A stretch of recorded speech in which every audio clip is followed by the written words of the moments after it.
కన్నీళ్ల మధ్యలో నడిపించాడు. ఆ పూటకి అంత ఆహారం లేని పరిస్థితిలో నన్ను నడిపించాడు. రైల్వే స్టేషన్లో, బస్ స్టాండ్లో పేపర్ పరుచుకొని పడుకునే స్థితిలో నన్ను నడిపించాడు.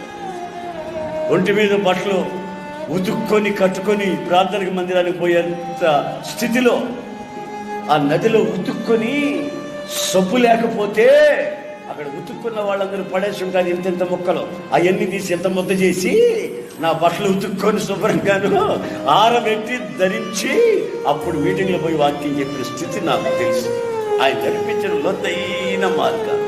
ఇప్పుడు ఎట్టి పరిస్థితిలో ఉన్న వ్యక్తినైనా నేను ధైర్యపరచగలను, ఆలోచన చెప్పగలను, వాళ్ళని కౌన్సిలింగ్ చేయగలను, వాళ్ళకి విషయాలు చెప్పి వాళ్ళని ఆధ్యాత్మిక లోతు నడిపించగలిగే స్థితికి దేవుడు నన్ను నడిపించంటే, ఆయన ముందు నన్ను నడిపించిన ఆ మార్గాలలో ఉన్న ఆ యొక్క శక్తి ఈ రోజున నన్ను ఈ విధంగా నడిపిస్తున్న సంగతి